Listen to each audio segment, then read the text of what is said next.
Hey everyone, Faust from Faust Productions here, and today we are doing our first test drive and review of this season. So we are out here today at M&R Performance, and we are reviewing a 2015 Challenger XST Plus. I got trapped in your eyes the moment you looked at me. From across the room, those eyes kept following me.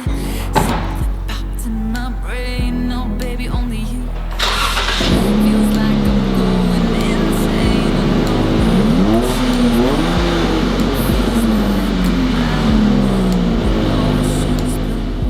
Baby, come on, baby, come on, let's go. I'm losing control, all the lights in this space keep jumping around, all I see is your face. Now you're moving closer, no time to escape. Your hand on my shoulder shoots me into space, and I can't deny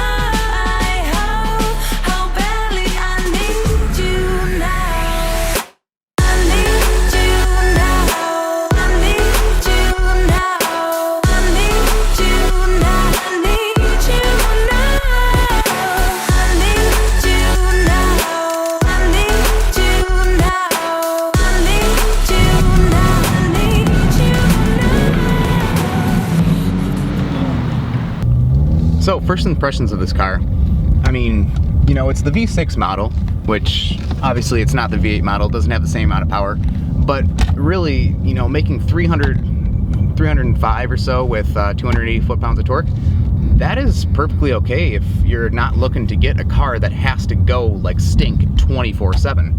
And the result of that, and which something that I really dearly would love in my car, but obviously with most Subarus nowadays you really can't get that, is the quiet. There is hardly any engine noise or any road noise or anything. It's just a nice car that you can take out, you can have power behind you, and you can really just enjoy it. You don't have all this road noise. I mean, I take couple-hour trips up to the northern Michigan area, and driving in my car sometimes is just so hard because it drones and it makes all this noise and it's just obnoxious sometimes. And I love the sound personally, you know, I have nothing against that, but I mean, sometimes you can't really have anyone with you. Like it becomes so noisy. It takes away from, you know, the drive. I just try to open my window when I'm alone, but have another person in the car, you can't really talk with them at all, even with the windows closed.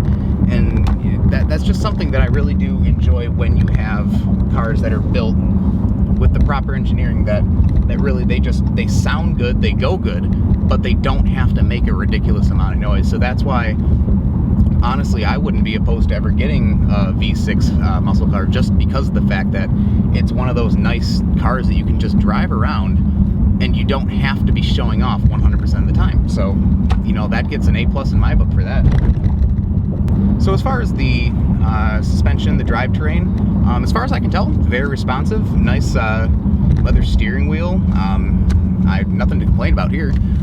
Definitely very responsive with the turns. I think this is great. You know, the tires, they give you the confidence that you have, you know, all this grip on the road, and you know, just nothing. The brakes feel great. Everything just feels really solid, and you know, that's what you do get with these cars that, you know, are built in the 2010 plus. They just are all around just really nice and really robust and just work.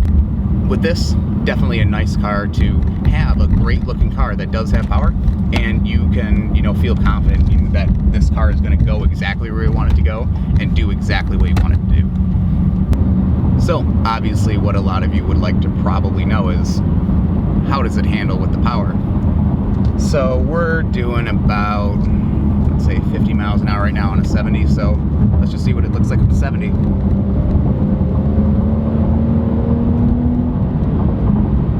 And I mean, that was pretty good. I mean, it doesn't kick like a lot of other cars, but you know, it was a really smooth, powerful acceleration that, you know, you put your foot down and it does what you want it to do, and you know, I like that. So I'm sure if you in the higher gears like this, yeah, right when you get past 70, you give it a little bit of throttle, it just kicks, it goes.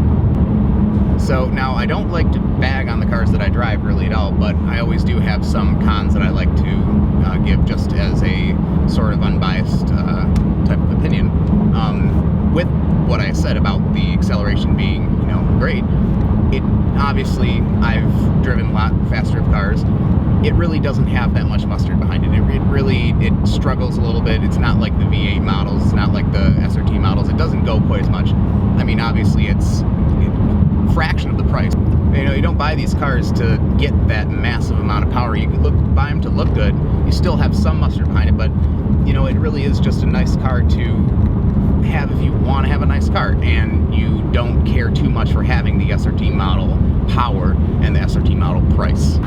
So another thing that I am slightly disappointed with is the sound. Honestly, I don't expect V6s that don't have very many modifications to make very much sound, but in the interior you can hear it, but out of the tailpipe you really couldn't hear it too much. It doesn't really have a growl at all, so it's almost kind of like a wounded dog in that sense, where it looks the part, it has an engine that should do the part, but it really doesn't bellow quite like any of its other counterparts.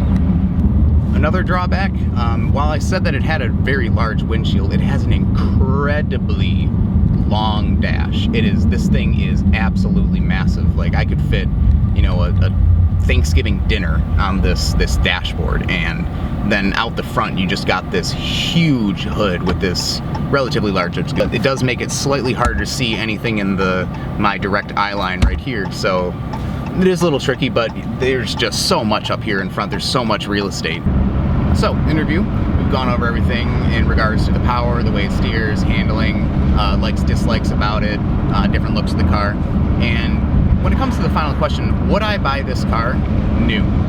My answer is no, with an asterisk.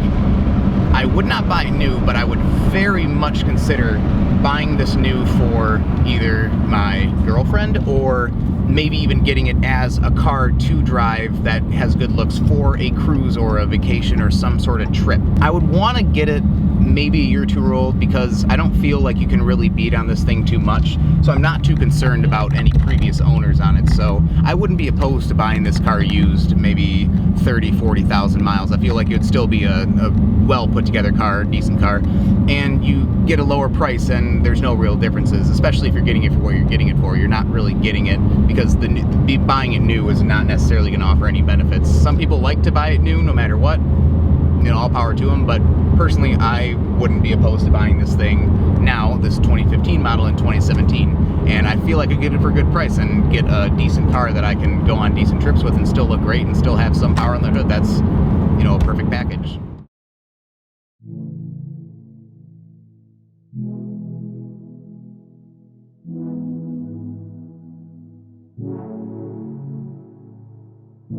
I got trapped in your eyes the moment you look